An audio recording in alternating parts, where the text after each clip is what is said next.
Hello there. I'm Scotty. You're not. Welcome back to the Doctor Who Retrospective. In this episode, we are talking about The Girl in the Fireplace, which is well renowned as one of the best Doctor Who episodes ever made. And I would have to agree. Yeah, are you surprised by this? Of course. It features Sophia Myles on a brilliant guest performance as Renee Poisson, aka Madame de Pompadour, in an episode that really could have worked better if it was just the Doctor. Yeah, Rose and Mickey are kind of just there. But we actually start the episode with the cold open, which is pretty well done because you have this woman, we don't know who she is yet, and she's freaking out. She's saying the clock is broken, we need him now. Of course, we can assume what she's talking about, but, like this guy who we find out later is King Louis XIV of France, is saying, we gotta go, no, he's going to be here. So she yells into the fireplace, Doctor! We need you, Doctor! And then you get the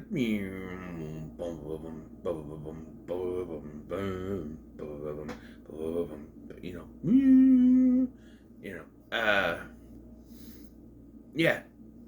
It's obvious who she's talking to, but it's done very well. Did I mention this episode is written by Stephen Moffat? Yeah.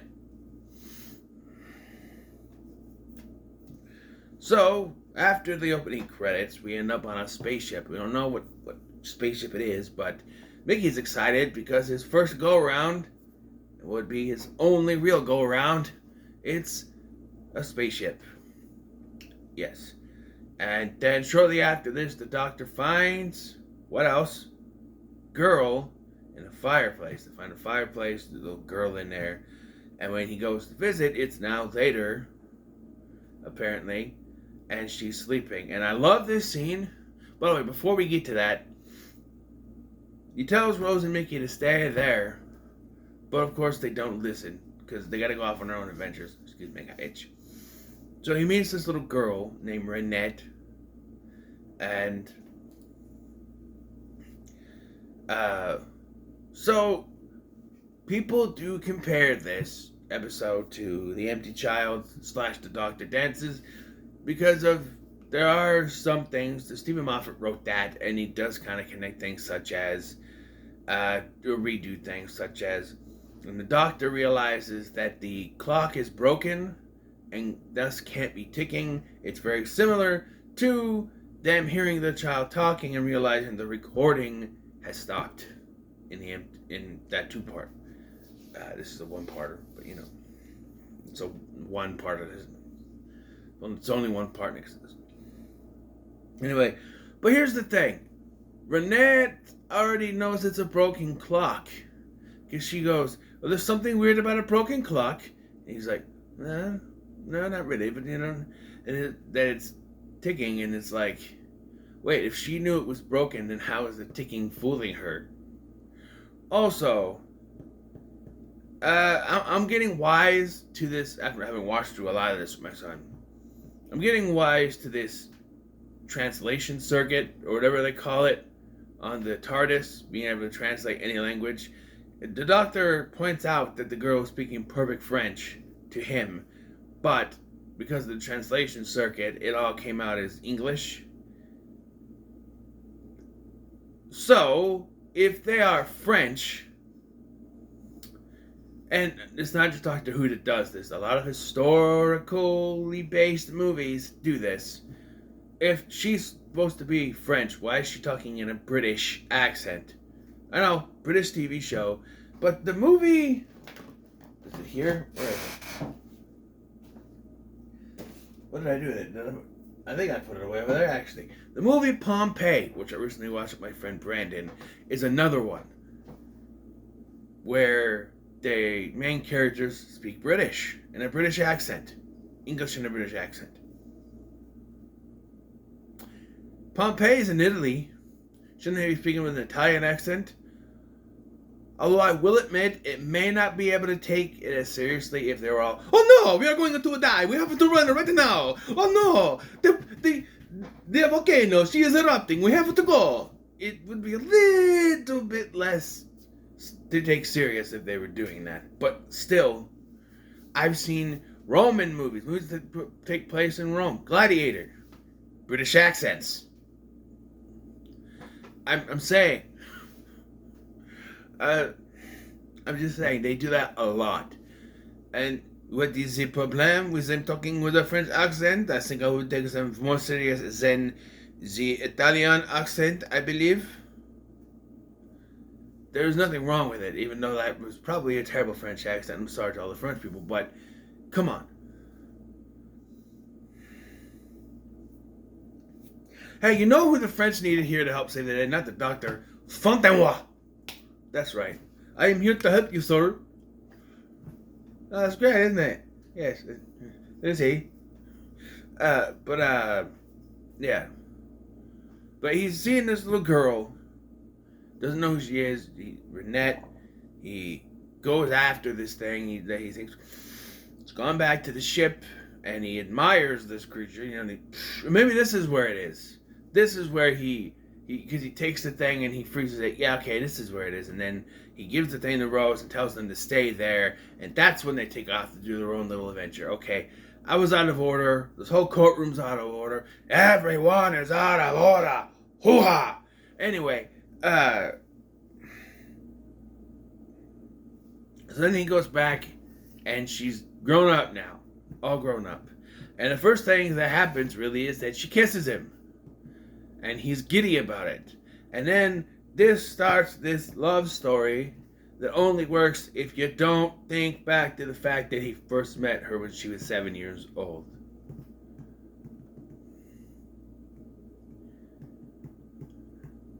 I'm not going to overanalyze that because that's what a lot of videos do nowadays. Oh, he was grooming her. He only saw her twice as a child, so not really, but no. It wasn't supposed to be like that. But if you also look at this from another connection to Moffat itself, you can connect this to two other characters that Moffat has written for. Think about it, right?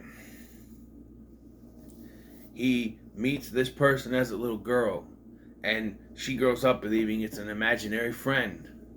The Fireplace Man, as she calls it. No one believes her, especially her boyfriend, who in this case is the King Louis of France. And then he comes back when she's an adult, and a great adventure happens. Yes. If you add in a future child that becomes the doctor's wife, you have Amy Pond. Or if you make King Louis a nurse, you have Amy Pond and Rory. Yeah, but also having a love interest who is they're constantly going through different points in time. That's River Song. Who's that? Who are they? We haven't gotten there yet, but yeah. Spoilers, by the way. But yeah, just it's you know, it's Moffat. It's what he will come to use in his future stories. So also, if you think about someone scattered through time, Clara, just a little bit. Hers is a little more complicated than just being out of time, though. So to explain that right now would be impossible. Anyway. So, he visited her. So, apparently, the fireplace the only time that things are out of whack? Because he has a fireplace, he has the snog. This is where we get the line. Who are you? I'm the doctor. And I just snogged Madame de Pompadour. as he smiles and goes back in, and then he can't find them. And meanwhile, Rose and Mickey's journeys are taking them to find out that they're using actual human parts to power the ship. Like there's an actual human eye, there's a human heart. You know, they've gone off. And what the doctor find? A horse, which he names Arthur. No, you're not keeping the horse. I let you keep Mickey. Now, come on. That's in the episode, by the way. But I love that line, too. And it got a laugh out of my son, too. He laughed at that. I let you keep Mickey. Now, come on. But yeah, so then he sneaks through a couple of doors, and it seems like he appears the same day as when he went through the fireplace, which is confusing because it's the only time that this actually happens. Because he's like spying on her, and she keeps thinking he's looking, so he turns around. Am I the only one that gets very confused when they have people of color in higher positions in times they wouldn't? Like, her friend is African, or black. I don't know how to say African American when they're British. It's black, for a better term, of color. When in the 18th century, they would very much not be like that, right? Like it was 1775, right, when America became a thing, and Lincoln did his shit, right? Or maybe no, Lincoln was later. He wasn't born until 1805, so never mind, 1809, whatever. So never mind that. But like that's when it happened, and everything, right? The Revolutionary War, that's what I'm thinking. Not the Civil War. The Revolutionary War, that's when that happened. And the Americans seceded from the British. But this is France, obviously. And at this point, this scene where they're walking side by side makes it appear as if they're equal, which is not the way those races were depicted in that time period. And I know you could easily point out something like Hamilton, but that's not supposed to be correct. At least I hope it's not. But can we, this was, I don't know why this was done. Nowadays they would do it on purpose just to give a more racially spaced out cast. Back here, hell, I have no idea. They just cast the actress. It doesn't really make any sense to, I don't know. I gotta look at stuff like this, where you have a white person and a black person walking hand in hand as if they're equals at a time when they were not considered equals. Of course, they were always equals. If you're not a racist, they were always equals. I'm not a racist, so I think they were always equals. But of course, much like men and women are equal, but of course they're not gonna. Can we talk for a second about how they just kind of overlook the fact that King Louis has a mistress and that she's just accepted? And they're like, oh, France is a different planet now, isn't it? That just kind of, oh, they're different from us. So King Louis XIV can have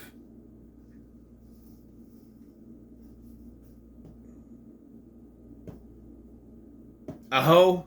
Sorry, for lack of a better term. But Bill Clinton gets all this trouble for having Monica in his closet. I mean, come on. King Louis XIV can do it. Maybe that was his defense. Well, King Louis XIV had Madame de Pompadour in his closet, so I thought, why not? Right? Right? I don't know. I mean, where's the fairness? The French can do it. Why can't we? Just saying. Obviously, that's a joke. Don't take that seriously at any point. But I'm just saying, this is accepted then. In the 18th century, no less. I don't know. Anyway, so he sneaks back on there with a horse, and they get captured. So not captured yet. He does go back on the ship quickly, and they have a conversation, and then he goes back again, and she asks him to dance, which he says he doesn't, which is a lie because there's literally an episode called "The Doctor Dances," and we've seen so you can dance, doctor, you just don't want to. And he does. And he gets drunk Or maybe not. I don't know. He shows up with his tie around his head. Which for some reason I always think is in the Scotland episode with the Queen, but it's not. It's here. And Rose and Mickey get captured because they need something to do. And they say that... So they do have a conversation with this thing.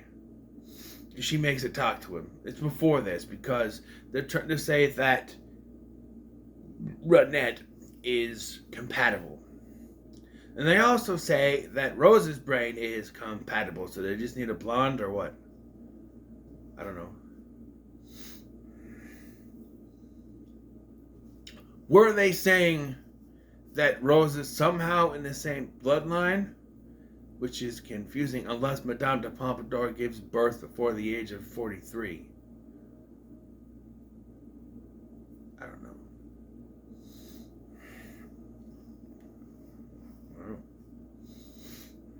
Well, they say that... so we find out later that the ship is 37 years old, so they need her brain to be 37 years old for it to work. Why her brain specifically? Well, we don't know. That is... until the end, the doctor never really finds out. But, yeah. So, he saves Rose and Mickey, and then they're reported that it is time, that everything is set up. So all the machines teleport out, like Star Trek or some shit. Although, Russell T. Davies is a Trekkie, so, yeah, I could see that. Anyway... So there's this big party, and it ends up being around that time. But then Rose shows up and says in 5 years' time is when they're going to show up. Like they can control that now. Somehow. Maybe the way the doctor does it. So the way that the doctor has this plan is confusing to me. So he crashes through the mirror with the horse. And this stops all the links. Almost all the links to the ship from working. But they think it stops all the things. And so that destroys the connection to the Clockwork Men, and then they crash and burn after. But they don't do that. Much like most TV episodes and movies, they don't do that until they are specifically told that that's what's going to happen. Oh, you disconnected now. How much time do you have left? Hours, minutes, and then they fall apart right then. Like, they have to know that something's going to happen for it to happen. I hate that in movies. Like, you know, I know that the audience needs to know. But if this happens to them literally after they were explained to that it's going to happen to them, it just feels like that, like it's not going to happen unless they are told it's going to happen. And the doctor just resides to the fact that he's stuck in 18th century France, which leaves Rose and Mickey on the ship to die. Although there's probably supplies in the TARDIS, and she does have a key. So, yeah. But, that leaves me with my biggest hanging problem here. The TARDIS. Yes, he keeps going through the portals. So why doesn't he put Mickey and Rose in the TARDIS, turn it on, leave, turn it on, set it for 18th century France at the time he's going to be there, leave, and have it teleport them there to 18th century France. So that after he saved Madame de Pompadour, he can then get in the TARDIS and fly the fuck away. Common sense. It's a thing. And I'll think, oh, I can do that, and something will get contradicted. Nothing in the rest of this episode contradicts the fact that it would work. This would work. Get in the TARDIS. Set the coordinates for 18th century France. The only thing I can think of is that it will mess up and take them to 19th century France. Okay, big whoops. But it could still work if the Doctor just lives there for 100 years. He won't age. Unless you're Paul McGann or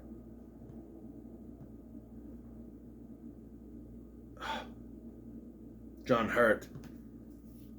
Yeah, it's confusing. They say that he'll never age, never die, yet we've seen older versions of the Doctor later. Wibbly wobbly, timey-wimey. But there's no... Where in this episode is there proof to contradict that this plan I have would work. Just get in the TARDIS, set the coordinates to 18th century France, and send them on their way, and then he,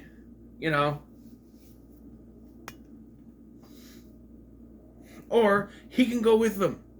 Set it up, then run back through, go through the portal, do the horse thing. There it is. It's possible because the ship doesn't change what time it is. At least, not that we know, but according to Rose and Mickey, it's only minutes. Right, that. But anyway, so he's resigned to living there and leaving Rose and Mickey to die.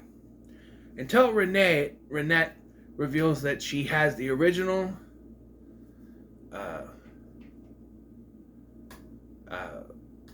fireplace from when she was a little girl.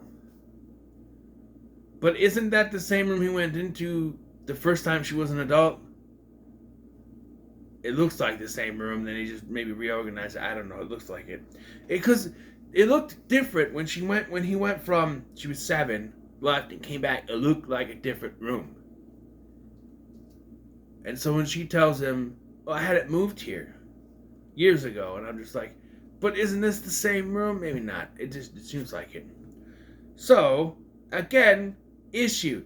Okay, so he opens the thing, and he opens it and shuts it, and says, you still want to see the stars? Yes, of course. Pack a bag, and then runs off to reunite with Rose and Mickey. And then thinks that it's going to work out, that he's just going to go and grab her.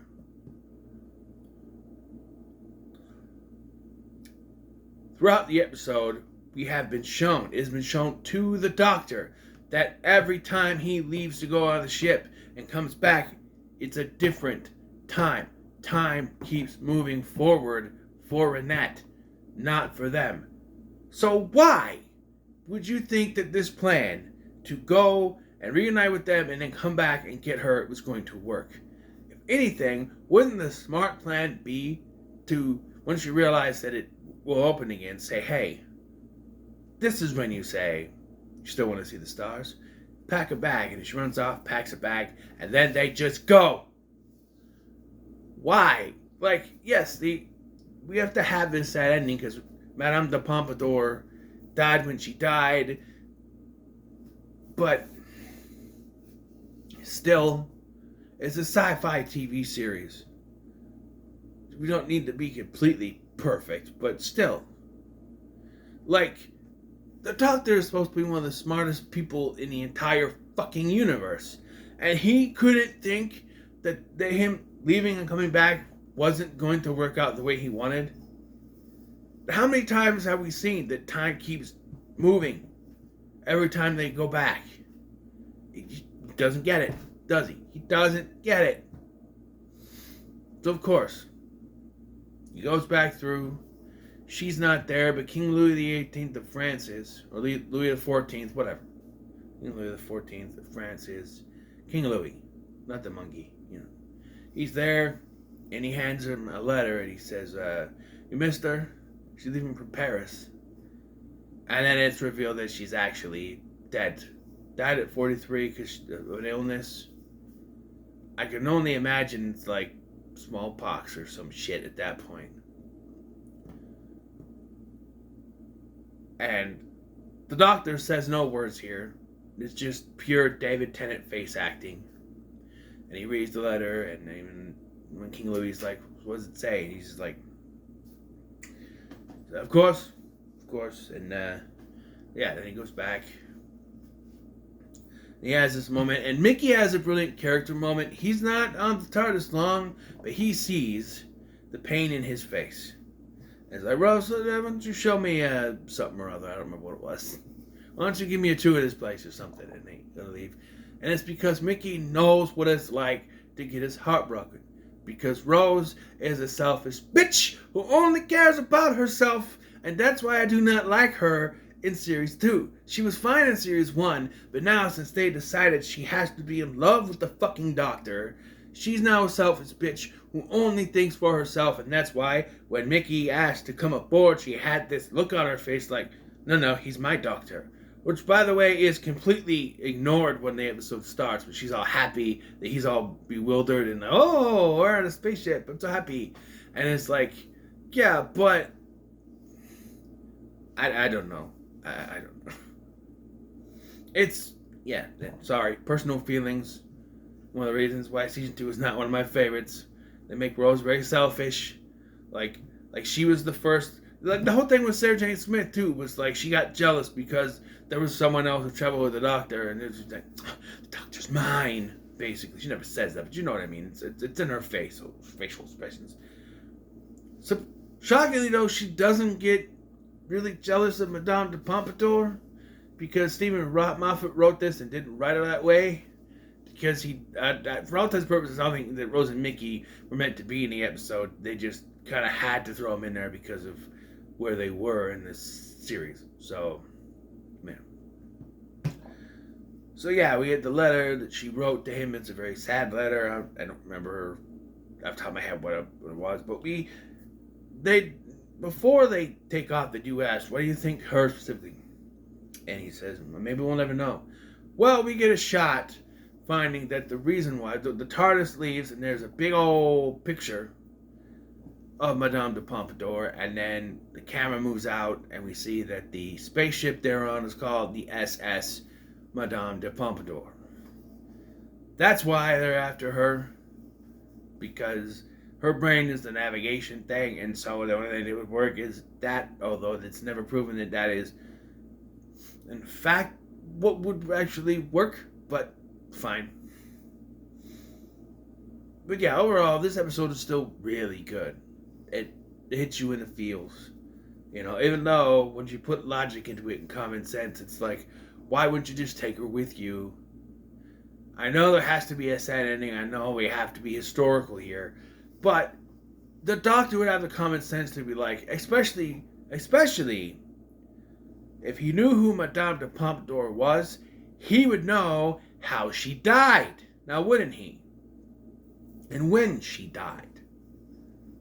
So, you think if there's a chance that by leaving her there, that possibly you might never, but by the time you come back, she could be gone. Absolutely, just wait for her before you go. Be like, hey, you know what? Go pack a bag. I'll wait right here. Okay, you know. And then they go.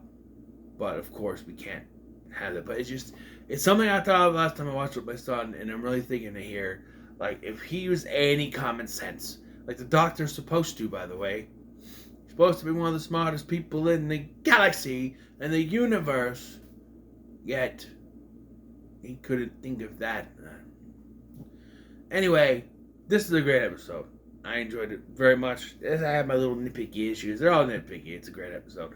One of the best, truly. One of my favorites. Not my personal favorite. We'll get to that in Series 3.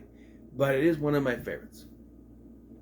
So, what are your thoughts on The Girl in the Fireplace? Blank for a second. Let me know, comment so much, like, share, and subscribe. Thank you for watching. I'm Sky, and I'll see you in the next one.